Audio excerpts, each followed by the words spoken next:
Bonjour à tous, vous vous souvenez, mieux vaut prévenir que guérir, je ne me lasse pas de vous le répéter, et quand on parle de prévention santé, évidemment on parle aussi de dépistage.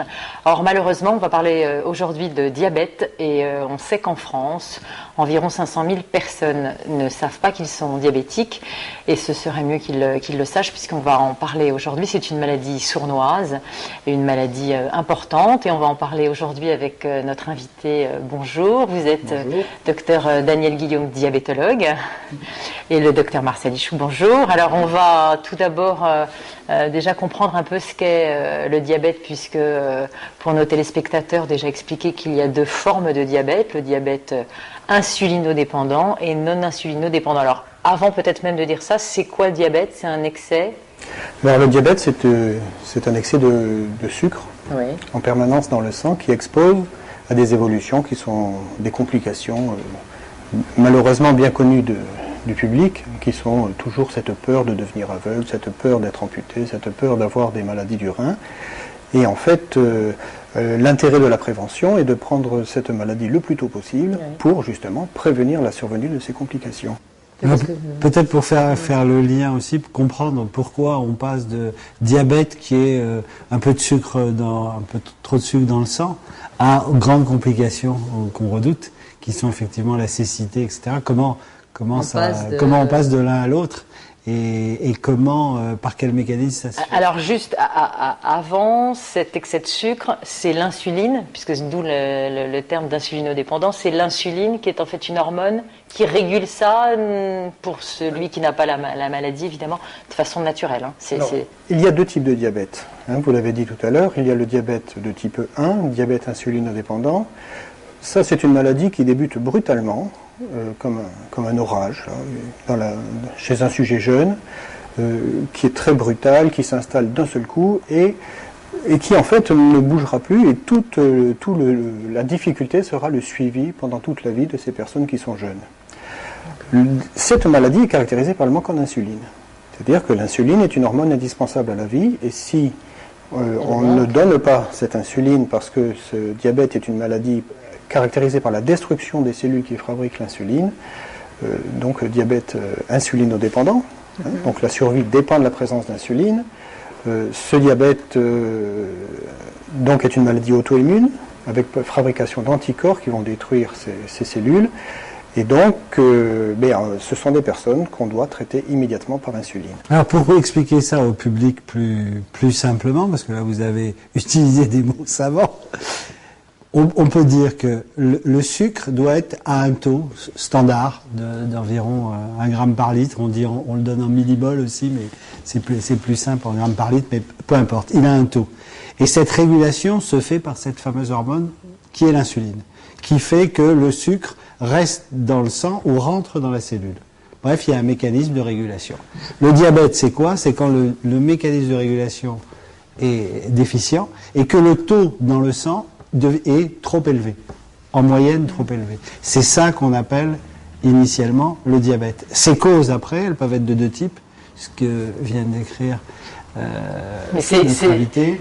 C'est avec, là on parlait d'insulinodépendance, et donc l'insuline pour un jeune enfant, enfin parce que souvent c'est vrai, vous parlez de sujet jeune. Mais d'abord, pour comprendre, parce que sinon on ne comprend pas les mécanismes, d'abord, trop de sucre dans le sang. Après, il peut y avoir deux types de causes à cette déficience, soit la destruction des cellules du pancréas qui produisent l'insuline, et du coup il n'y a pas d'insuline, il n'y a pas de réduction, ou alors ce qu'on appelle plus communément le diabète gras ou de type 2, ou de diabète de la maturité, où là ça n'est plus la destruction du pancréas, mais ça aboutit à la même conséquence qui est un excès de sucre dans le sang.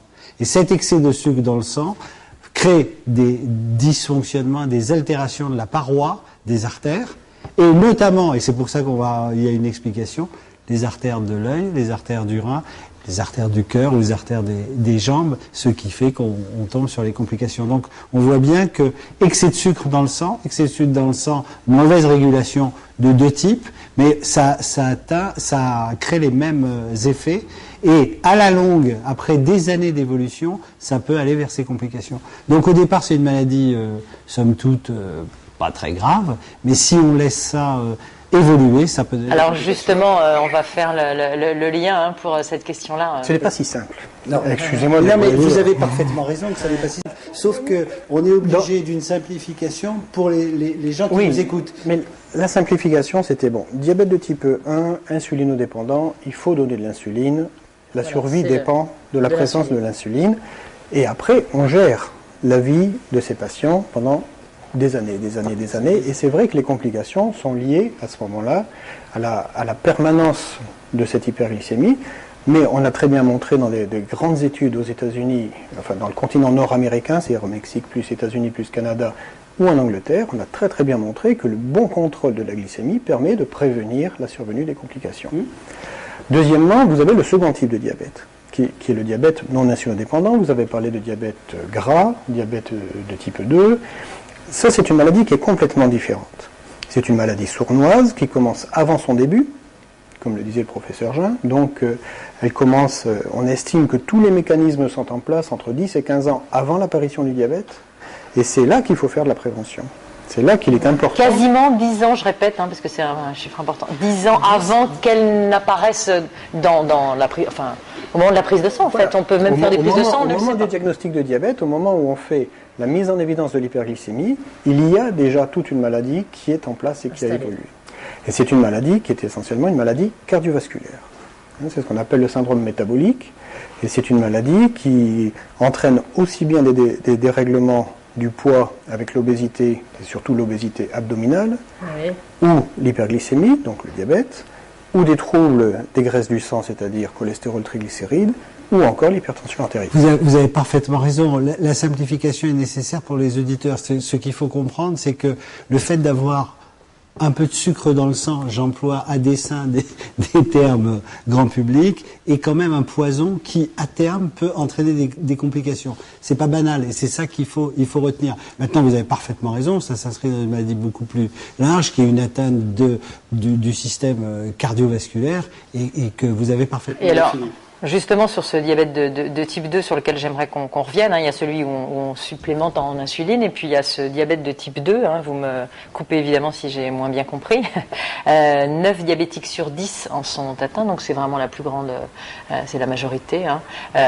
Comment on soigne, puisque là on n'injecte pas de l'insuline quand on est de diabète de type 2, et vous dites qu'en plus on connaît son développement quasi 10 ans après qu'elle se soit installée. Est-ce que c'est grave, et d'où l'importance du dépistage, puisque nous on est là pour faire évidemment de la prévention. Il faut se dépister le plus tôt possible. Pourquoi ? Alors vous avez parlé de soigner et de prévention. Donc, il y a une petite ambiguïté. C'est vrai.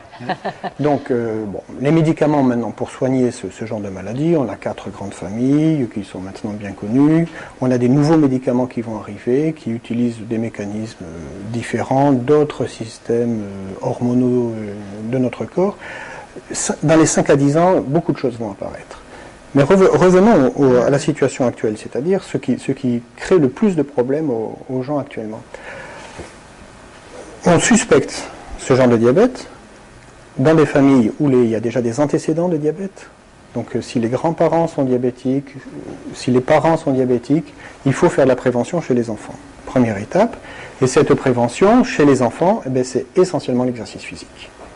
Il faut faire la promotion de l'exercice physique. Alors pas le sport de compétition, mais un exercice physique, plaisir, régulier, qui consiste à avoir des activités comme par exemple la randonnée. Enfin, les enfants, c'est difficile de leur faire la randonnée, mais si les parents emmènent les enfants faire de la randonnée, ça fera du bien aux parents et ça fera du bien aux enfants. Alors rassurez-vous, nos téléspectateurs savent ici, on rabâche tout le temps, tous les jours, les piliers de la prévention que sont la nutrition, une alimentation équilibrée et l'exercice physique, et tout ça c'est un tout. Donc c'est bien de pouvoir en remettre. En quoi ça lutte contre le diabète en fait? Ça fait l'exercice physique. Mais c'est-à-dire que dans le syndrome métabolique, la diminution de l'activité physique diminue le tonus musculaire. Et le tonus musculaire, le muscle étant moins ferme, moins entraîné, moins développé, va être moins gourmand de ce sucre du sang et avoir une moins bonne capacité à le stocker. Enfin, comme on arrive au terme de l'émission,